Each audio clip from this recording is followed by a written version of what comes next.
അതൊരു പാവം കൊച്ചാണ് സാറേ, ആത്മഹത്യയെന്ന് വിശ്വസിക്കാൻ പറ്റുന്നില്ല. നിങ്ങളെപ്പോഴാണ് കാജലെ അവസാനമായിട്ട് കണ്ടത്? കഴിഞ്ഞ ദിവസം ഇവിടെ നിൽക്കുന്നുണ്ടിരുന്നു, അതല്ലാതെ അങ്ങനെ പുറത്തും കാണാറില്ല. വർഷേ, ഇത്രയും ദിവസം ആയില്ലേ, എന്താ ആരും മിണ്ടാതെ ഒന്നും കഴിക്കാതെ ഇങ്ങനെ മാറിയിരിക്കുന്നത്? എൻ്റെ 15ാമത്തെ വയസ്സിലാണ് അച്ഛനും അമ്മയും മരിക്കുന്നത്. അപ്പൊ തൊട്ട് അവിടെ എനിക്ക് ചേച്ചി മാത്രം ആയിരുന്നില്ല. എൻ്റെ അച്ഛനും അമ്മയും ഒക്കെ അവളായിരുന്നു. ഡിഗ്രിക്ക് ഹോസ്റ്റലിൽ നിന്ന് പഠിച്ചോളാം എന്ന് പറഞ്ഞപ്പോ പോലും അവളാ സമ്മതിക്കാൻ. ഞാൻ അവളാ പറഞ്ഞ് നിങ്ങളുടെ കൂടെ ഒന്ന് പഠിച്ചാൽ മതി. അവക്ക് ഞാൻ ഒറ്റയ്ക്കായി പോകുന്നു പേടിയായിരുന്നു ഏട്ടാ. എന്നിട്ട് ഇപ്പൊ ഞാൻ ഒറ്റയ്ക്കായില്ലേ?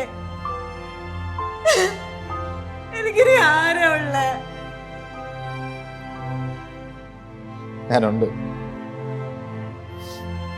ചേച്ചി എവിടെ പോയിട്ടില്ല, വിളിക്കാനുണ്ട്. അമ്മോ, എന്തൊരു ഉറക്കത്? എക്സാം അല്ലേ, എണീക്ക്. അമ്മോ, നീ ഒറ്റയ്ക്കായോ?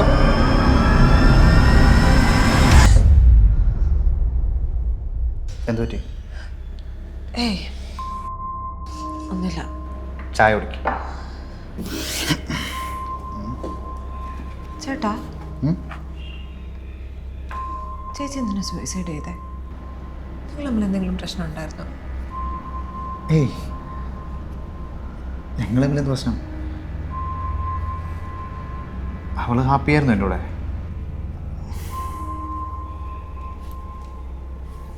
മോള് പഠിക്കാൻ നോക്ക്, അതൊന്നും ഓർക്കണ്ട. പിന്നെ ഈ വീട് സ്വന്തം വീട് പോലെ കണ്ടാൽ മതി. ചേച്ചിയിലില്ലാതെ ഉള്ളൂ, ഞാനുണ്ടല്ലോ. കുടിക്കും.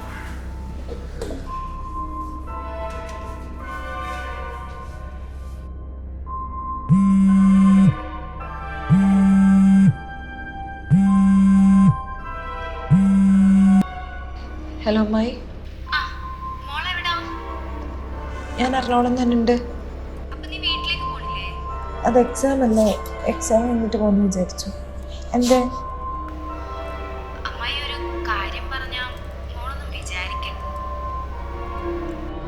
ഇല്ല, അമ്മായി പറഞ്ഞു. നാട്ടില് മൊത്തത്തിലൊരു സംസാരമുണ്ട്, നമ്മുടെ മോള് മരിച്ചത് അവൻ കാരണമാണ്. എന്നുവെച്ചാ? അല്ല, അവര് തമ്മിൽ എന്തൊക്കെയോ പ്രശ്നങ്ങളുണ്ടായിരുന്നെന്നോ, അതുകൊണ്ടാണ് അവള് ആത്മഹത്യ ചെയ്തതെന്നോ, അങ്ങനെ എന്തൊക്കെയോ. മോൾക്ക് വല്ലതും അറിയോ? ഇല്ല, ഞാനൊന്നും കണ്ടിട്ടില്ല. ഞാൻ അറിഞ്ഞപ്പോ പറഞ്ഞു എന്നേ ഉള്ളൂ. മോളൊന്ന് മനസ്സിൽ വെച്ചു.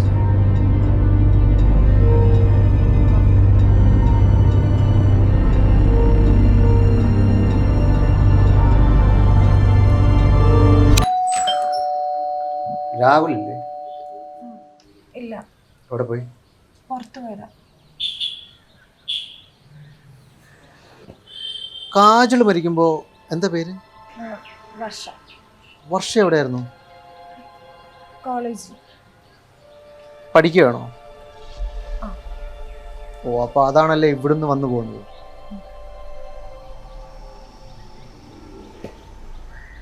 കാജൽ എങ്ങനെയായിരുന്നു ആള്? സോഷ്യലി മിങ്കിൾ ചെയ്യുന്ന ആളായിരുന്നു? ഇല്ല, അവർക്ക് അങ്ങനെ അധികം ഫ്രണ്ട്സ് ഒന്നും ഇല്ല. മിക്കവാറും വീട്ടിൽ തന്നെ ഉണ്ടാവാറ്.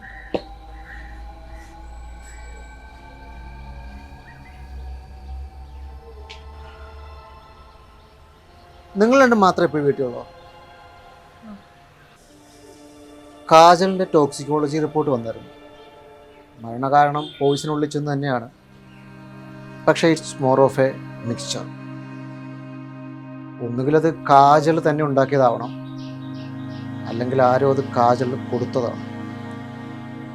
ഞാൻ പറയുന്നത് മനസ്സിലാവുന്നുണ്ടോ? രാഹുൽ വന്നാൽ ഉടൻ തന്നെ സ്റ്റേഷനിലേക്ക് വരാൻ പറയും. ഓക്കെ?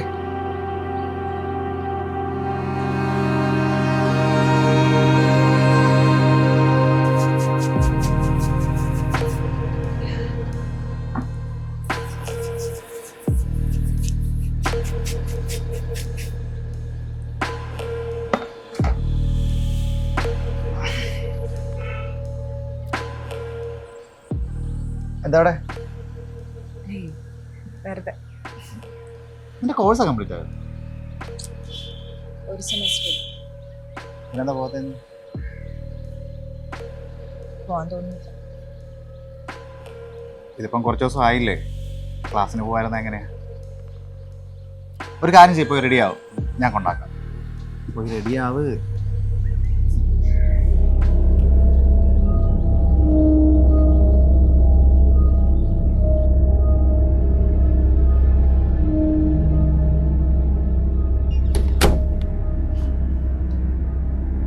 ചേട്ടനോ?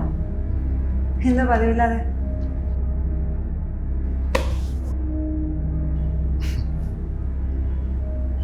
ഒന്നുമില്ല, കാജു പോയി ഇത്രയും നാളായിട്ടും എന്തോ എനിക്കതങ്ങോട്ട് വിശ്വസിക്കാൻ പറ്റും. അവിടെ ഇവിടെയൊക്കെ ഉള്ള പോലെ. ഭയങ്കരമായിട്ട് ആളെ മിസ് ചെയ്യുന്നുണ്ട്. പിന്നെ ആകെയുള്ളൊരു ആശ്വാസം ചേട്ടനോട്ടുള്ളതാണ്. എന്നിട്ടാണോടി നീ ഇയാളെ കൊന്നു കളഞ്ഞേ? ചേട്ടൻ എന്തൊക്കെയാ പറയണേ? കൂടുതൽ കഥയൊന്നും പറയേണ്ട വർഷം എല്ലാം അറിഞ്ഞിട്ടാണ് ഞാൻ അവിടെ വന്നിരിക്കുന്നത്. എടാ, ഞാൻ അങ്ങോട്ട് വിളിക്കാം. എക്സ്ക്യൂസ് മീ, ഈ ഫാമിലിയുടെ ഡിപ്പാർട്ട്മെന്റ് ഇവിടെ? Family department 3rd floor. ആരൊക്കെയാണ്? ഫൈനൽ സെമസ്റ്ററിലെ വർഷ വേണു. അതെ. ഫൈൻ എടുക്കാൻ വന്നായിരിക്കും അല്ലേ? എന്തിൻ്റെ ഫൈൻ? അല്ല, കഴിഞ്ഞ ദിവസം കുറച്ച് എക്സ്പെൻസീവ് ആയ കമ്പോണൻസ് മിസ്സിങ് ആയിരുന്നു. അപ്പോൾ അതിൻ്റെ ഫൈന് പറഞ്ഞു. ഫൈൻ എടുക്കുകയാണെങ്കിൽ നേരെ പോയിട്ട് റെഡിക്കും. ശരി, ഓക്കെ.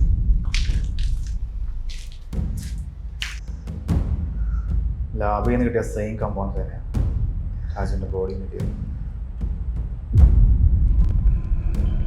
എങ്ങനെ തോന്നിയത് നിനക്ക് അവിടെ പോലെ? അവൾക്ക് ഈ ലോകത്ത് ഏറ്റവും ഇഷ്ടം നിൻ്റെ അല്ലായിരുന്നോ? അത് നിങ്ങൾ മാത്രം പറഞ്ഞാൽ മതിയോ? എനിക്കവിടെ തോന്നണ്ടേ? ചെറുപ്പം തൊട്ട് എല്ലാവർക്കും കാജലിനെ മതിയായിരുന്നു. കാജലിന്റെ ഇഷ്ടങ്ങള്, കാജലിന്റെ താല്പര്യങ്ങള്, കാജു കാജു കാജു. സ്വന്തം വീട്ടിലെ രണ്ടാമതായിരുന്നു ഞാൻ എപ്പോഴും. അറിയോ അതെനിക്ക്? അവക്കും അതിലൊരു പങ്കുണ്ട്. അതിന് കൊല്ലണമായിരുന്നു അവളെ. അവളെ കല്യാണം കഴിപ്പിച്ച് വിട്ടപ്പം ഏറ്റവും കൂടുതൽ സന്തോഷിച്ചത് ഞാനാ. ഇനി അവളെ കാണണ്ടല്ലോ. പക്ഷെ അതിനും അവളെന്നെ സമ്മതിച്ചില്ല. ഇവിടെ പിടിച്ചു നിർത്തി. ഞാൻ ആകെ ഭ്രാന്ത് പിടിച്ചിരുന്നപ്പം എനിക്ക് ആകെയുള്ളൊരു സമാധാനം നിങ്ങളായിരുന്നു.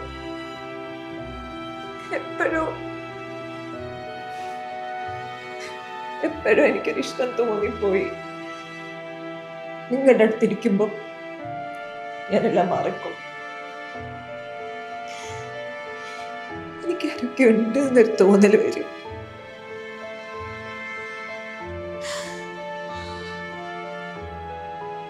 അതിനു വേണ്ടിയാ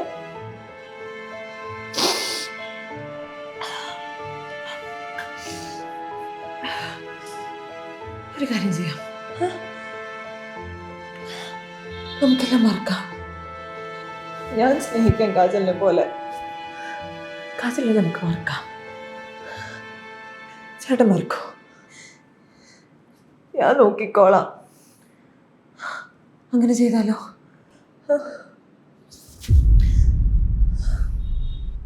കാജു എന്നെ സ്നേഹിച്ച പോലെ ഈ ലോകത്ത് ആർക്കും സ്നേഹിക്കാൻ പറ്റില്ല. വരുന്നവർ നിന്നെ കൊണ്ടുവന്നതാ. ബാക്കിയൊക്കെ നീ അവരോട് പറഞ്ഞാൽ മതി. സമ്മതിക്കില്ല. ഞാനിതിനെ സമ്മതിക്കില്ല. എനിക്കറിയാം. എനിക്കറിയാം എന്താ ചെയ്യണ്ടേന്ന്. നീ എവിടെയും പോകൂല, ഇവിടെ ഇരിക്കും, ഇവിടെ ഇരിക്കും.